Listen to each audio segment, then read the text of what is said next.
ఈ తరం వారికి ఎన్టీఆర్ సినిమాలు కొత్త కాదు. ఎందుకంటే బుల్లితెరపై రామారావు పాత చిత్రాలు చేస్తున్న సందడి అంతా ఇంతా కాదు. అందువల్ల నవతరం ప్రేక్షకులు సైతం ఎన్టీఆర్ అభినయాన్ని కీర్తిస్తూ ఉంటారు. అయితే ఎన్టీఆర్ పొలిటికల్ జర్నీ చాలా మందికి తెలియకపోవచ్చు. ఎందుకంటే ఎన్టీఆర్ కన్ను మూసిన తరువాత జన్మించిన వారే మిల్లేనియల్స్గా అభినందనలు అందుకుంటున్నారు. కాబట్టి వీళ్లకు రామారావు రాజకీయ వైభవం గురించి పెద్దగా అవగాహన ఉండకపోవచ్చు. కానీ ఎన్టీఆర్ రాజకీయ ప్రవేశం, సాధించిన దిగ్విజయాలు, అమలు చేసిన ప్రజా సంక్షేమ కార్యక్రమాల గురించి ఎలక్షన్స్ వేళ చర్చ ఏదో ఒక రూపంలో సాగుతూనే ఉంటుంది. తెలుగు నేలపై పలు సంక్షేమ పథకాలను అమలు చేసి పేదలను, వెనుకబడిన వర్గాలను ఆదుకున్న ఘనత నిస్సందేహంగా ఎన్టీఆర్కే దక్కుతుంది. అందువల్లనే ఈనాటికి బడుగు బలహీన వర్గాలు ఆయన సంక్షేమ పథకాలను కీర్తిస్తూ సాగుతున్నారు. రామారావు తరువాత ఎందరో నాయకులు అధికార పీఠం అలంకరించారు. వారు సైతం ఎన్టీఆర్ ఏర్పాటు చేసిన పథకాలకే పేర్లు మార్చి అమలు చేశారు. ఇప్పటికీ దేశంలో పలు రాష్ట్రాలు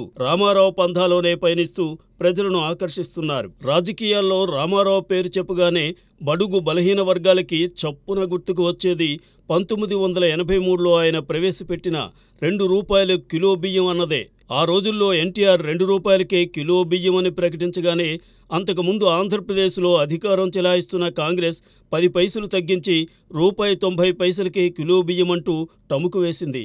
కొందరు ఆ పథకం ద్వారా లబ్ధి కూడా పొందారు. అయితే కాంగ్రెస్ ఎన్ని జిమ్మిక్కులు చేసినా ఎన్టీఆర్కే జనం పట్టం కట్టారు. అసలు ₹2 కిలో బియ్యం అన్న పథకం ఎన్టీఆర్ మానస పుత్రికని చెప్పవచ్చు. ఆ పథకం అమలయ్యే రోజుల్లో ఎన్టీఆర్ ఖజానాను కొల్లగొడుతూ పేదలకు పంచుతున్నారని, తద్వారా జనం సోమరులుగా మారతారని కొందరు మేధావులు గొంతు చించుకున్నారు. రాష్ట్రం అభివృద్ధి పదంలో పయనించాలంటే ప్రజలు ఆఖరికి అలమటించకుండా ఉండాలన్నదే ఎన్టీఆర్ ఆలోచన.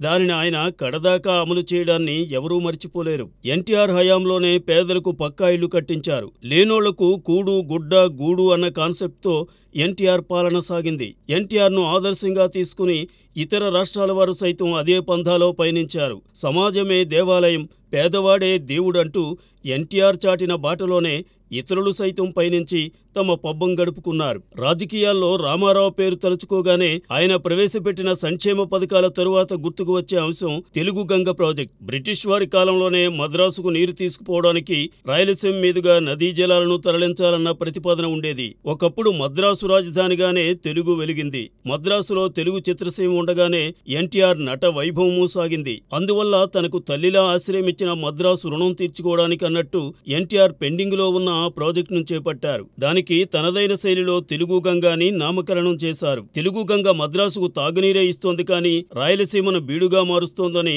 అప్పట్లో వైరి వర్గాలు గోల చేశాయి. అయినా ఎన్టీఆర్ ఏర్పాటు చేసిన ప్రాజెక్టుకు బడుగు బలహీన వర్గాల వారి మద్దతు లభించింది. తిరిగి ఆయన అధికారం చేపట్టేలా చేసింది.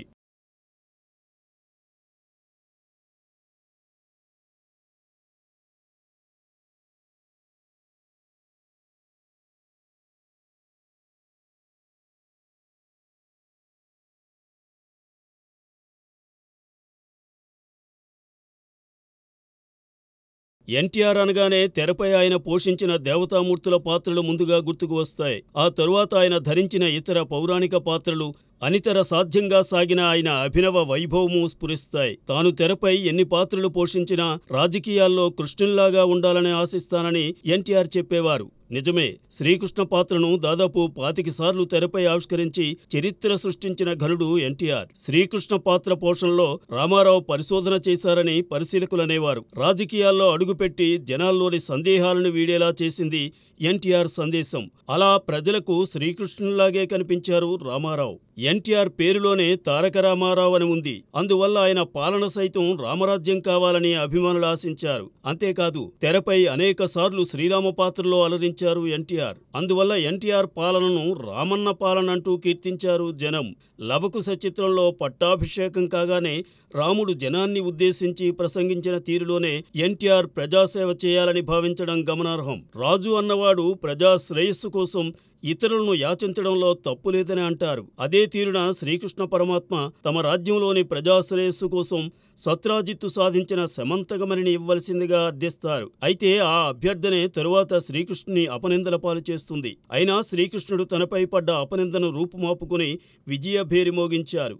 ఇదే సన్నివేశాన్ని ఎన్టీఆర్ శ్రీకృష్ణ పాత్రలో పలు చిత్రాల్లో నటించి మెప్పించారు. అందువల్ల ఆ ప్రభావము రామారావుపై ఉండేది. సదా ప్రజల సంక్షేమం కోసం ఎలాంటి పథక రచన చేస్తే మేలు అనే విషయంపై ఆలోచించేవారు ఎన్టీఆర్. పౌరాణికాలలోనే కాదు, ఎన్టీఆర్ తాను నటించిన చారిత్రక చిత్రాల్లోనూ ప్రజల పక్షమే నిలిచి వారి మనసులు గెలిచిన అనేక పాత్రలను పోషించి ఆకట్టుకున్నారు. సదరు పాత్రలను చూసి జనం పులకించిపోయారు. అందువల్ల రామారావు రాజకీయాల్లోకి వస్తున్నారని తెలియగానే బడుగు జనం తమకు మంచి రోజులు వచ్చాయని ఆశించారు. ఆయనకు పట్టం కట్టారు. ప్రపంచంలోనే అత్యధిక పౌరాణిక చిత్రాల్లో నటించిన ఘనత ఎన్టీఆర్ సొంతం. అలాగే ఎక్కువ జానపద చిత్రాల్లో అభినయించిన రికార్డ్ సైతం ఎన్టీఆర్కే దక్కింది. జానపదాల్లోనూ ప్రేక్షకుల పక్షం నిలిచి వారి సంక్షేమం కోసం పాటుపడే పాత్రలే ఎక్కువగా ధరించారు రామారావు. అందువల్లే సదరు చిత్రాల ప్రభావం ప్రజలపై ఎంతగానో పడింది. అదే ఎన్టీఆర్ను ఆంధ్రప్రదేశ్ ముఖ్యమంత్రిని చేసిందని విశ్లేషకులు అభిప్రాయపడుతుంటారు. సినిమా రంగంలో ఉండగా ఎన్టీఆర్ రోజుకు 3 షిఫ్ట్లు పనిచేసిన సందర్భాలు ఉన్నాయి. ఒక సినిమాలో నటిస్తే తనకు వచ్చే పారితోషికం కన్నా ఆ ప్రాజెక్టును ఆధారం చేసుకుని జీవిస్తోన్న కుటుంబాలు బాగుపడతాయని ఎన్టీఆర్ తలచేవారు. అందువల్లే ఆ రోజుల్లో ఏడాదికి సగటున 10 చిత్రాల్లో నటించారు ఎన్టీఆర్. 50 ఏళ్లు దాటిన తర్వాత కూడా సంవత్సరానికి 7-8 చిత్రాల్లో అభినయించారు. తనను నమ్ముకున్న వారిని ఆదుకోవడమే పరమావధిగా సాగారు రామారావు. ఆ బిజీ డేస్లో ఎన్టీఆర్ ప్రత్యేకించి పేపర్ చదివేవారు కారు. అయితే మేకప్ చేసుకునే సమయాల్లో కళ్ళు మూసుకుని ఏకాగ్రతతో ఉండేవారు. ఆ సమయంలో తమ్ముడు త్రివిక్రమరావు కానీ సన్నిహితులు కానీ ఆనాటి వార్తలను వివరించేవారు. రామారావు పేపరు చదవకపోయినా వారు చెప్పిన అంశాలను గుర్తుపెట్టుకునేవారు. ప్రజల సమస్యలకు తగిన పరిష్కారం చూపిస్తూ సినిమాలు తీస్తే బాగుంటుందని ఎన్టీఆర్ ఆశించేవారు. అదే తీరున సొంత చిత్రాలను నిర్మించి దర్శకత్వం వహించి నటించారు రామారావు. వాటిలోనూ సామాజిక అంశాలను చర్చించి తనదైన పరిష్కారం చూపించేవారు. ప్రశ్నించడంలో ఎన్టీఆర్ ఏనాడు వెనుకడుగు వేసేవారు కారు. రాజకీయ నాయకులతో తనకు సత్సంబంధాలు ఉన్నా తాను మాత్రం సినిమాల్లో వారి పాలనపై విమర్శలు గుప్పించేవారు. అందుకు ఏమాత్రం వెనుకడుగు వేసేవారు కారు. సదరు చిత్రాలు సామాన్యులను విశేషంగా అలరించాయి. అందువల్లే ఎన్టీఆర్ రాజకీయాల్లో అడుగుపెడుతున్నారని తెలియగానే బడుగు జనం ఆనందంతో చిందులు వేశారు. పేపర్ చదవడం అలవాట్లేని ఎన్టీఆర్ ఇక రాజకీయాల్లో ఏం రాణిస్తారనే అనుమానం చిత్రసీమలో వారికి కూడా ఉండేది. కానీ ఆయన అధ్యయన శైలి వారు గుర్తించలేకపోయారు. తాను ధరించే పాత్రలకు సంబంధించి రామారావు క్షుణ్ణంగా పరిశోధించేవారు. అలా అనేక చిత్రాల్లో సామాజిక అంశాలకు సంబంధించిన పరిజ్ఞానం ఎన్టీఆర్కు భలేగా అబ్బింది. అంతేకాదు వాటి పరిష్కారం గురించి మేధావులతోనూ చర్చించేవారు. తనను అభిమానించి ఆదరించిన వారి కోసం ఏమైనా చెయ్యాలన్న ప్రణాళికను మనసులోనే రచించుకున్నారు ఎన్టీఆర్. అలా ప్రజల కోసం తెలుగుదేశం మేనిఫెస్టోను రూపొందించినప్పుడు బడుగు బలహీన వర్గాల వారికి చేయూత అందించడం కోసమే ప్రాధాన్యమిచ్చారు. తెలుగుదేశం మేనిఫెస్టోకు జనం జై కొట్టారు. ఎన్టీఆర్కు పట్టం కట్టారు. సామాన్యులకు సైతం తగిన పరిజ్ఞానం ఉన్నప్పుడే సమాజం బాగుపడుతుందని ఎన్టీఆర్ విశ్వసించేవారు. ఆ దిశగానూ రూపొందిన చిత్రాల్లో రామారావు అభినయం జనాన్ని భలేగా ఆకట్టుకుంది. మనుషులంతా ఒక్కటే అన్న భావాన్ని ఎన్టీఆర్ సినిమాలు భలేగా జనాల్లో చొప్పించాయి. అందువల్లే ఎన్టీఆర్ అనితర సాధ్యంగా తెలుగువారి అభిమానం సంపాదించగలిగారు. ఆ అభిమానుల కోసమే ఎన్టీఆర్ రాజకీయ రంగ ప్రవేశం చేశారు. వారి సేవ చేయడానికే తరువాతి జీవితాన్ని అంకితం చేశారు. తెలుగుదేశం పార్టీని స్థాపించాక ఇక ఈ జీవితం నాది కాదు మీది అంటూ ఎన్టీఆర్ జనం దగ్గరకు రాగానే వారు పులకించిపోయారు. అన్న రామన్నతోనే రామరాజ్యం సాధ్యమని విశ్వసించారు. అందుకు తగ్గట్టుగానే కాంగ్రెస్ కంచుకోటైన ఆంధ్రప్రదేశ్లో ఎన్టీఆర్ అధికారం చేపట్టేలా చేశారు. తనను అన్న అంటూ అభిమానించే వారి కోసం ఏదైనా చేయాలన్న తలంపు ఎన్టీఆర్ మదిలో ఏనాటి నుంచో నెలకొంది. ఎందరో ఆదర్శవంతమైన నాయకులను స్ఫూర్తిగా తీసుకుని రామారావు తనను తాను ప్రజల మనిషిగా మలుచుకున్నారు. తరువాతి రోజుల్లో సర్దార్ పాపారాయుడు సినిమా షూటింగ్ సమయంలో తన మనసులోని మాటను బయటపెట్టారు రామారావు. ఎన్టీఆర్ రాజకీయాల్లోకి వస్తున్నారన్న వార్త తెలుగు నేలను పులకింపజేసింది. అప్పట్లో ఇంతటి ప్రచార సాధనాలు లేవు. అయినా రామారావు రాజకీయ ప్రవేశం అన్న అంశం మారుమూల పల్లెలకు సైతం పాకింది.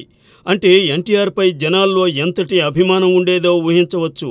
1982 మార్చి 29న హైదరాబాద్ ఎమ్మెల్యే క్వార్టర్స్లో పురుడు పోసుకున్న తెలుగుదేశం పార్టీ కేవలం 9 నెలలకే కాంగ్రెస్ కంచుకోటైన ఆంధ్రప్రదేశ్లో అధికారం చేజిక్కించుకోవడం ఈనాటికి ఓ చరిత్రే.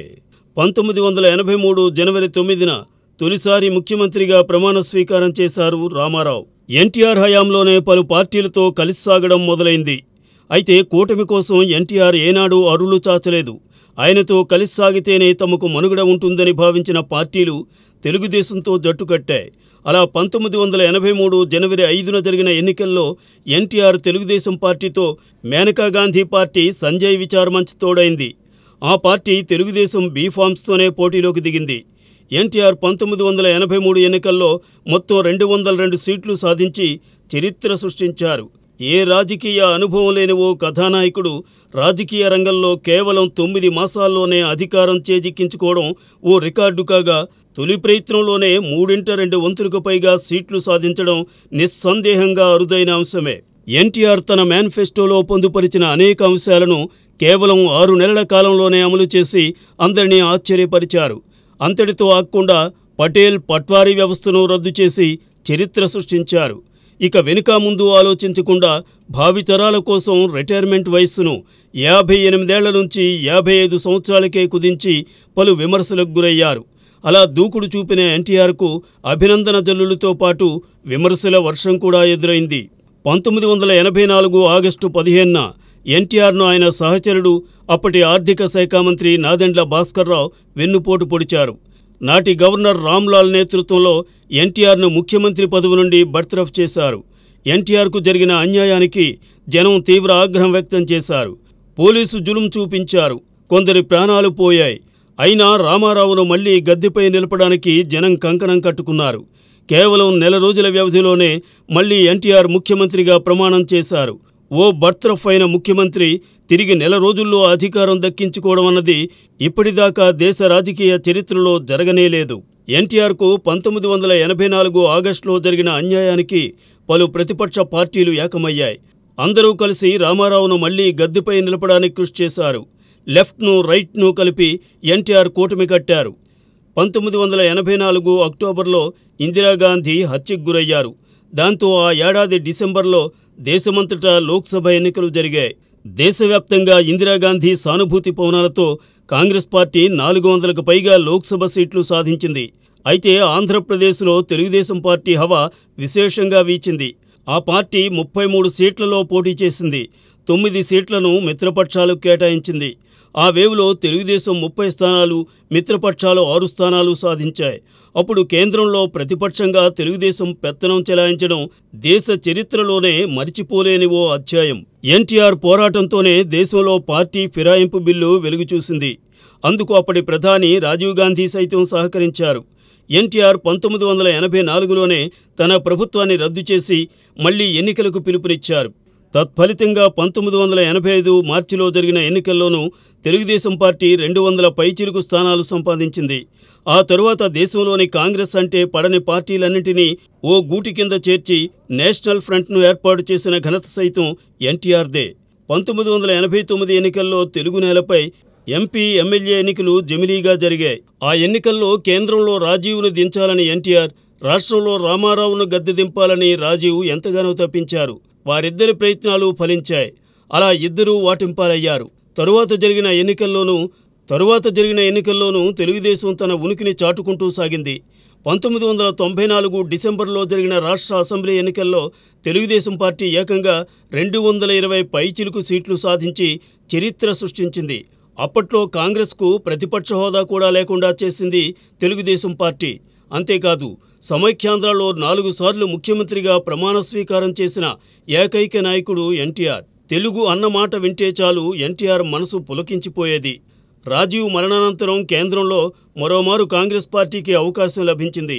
ఆ సమయంలో తెలుగు బిడ్డ పివి నరసింహారావు ప్రధానమంత్రి అయ్యారు.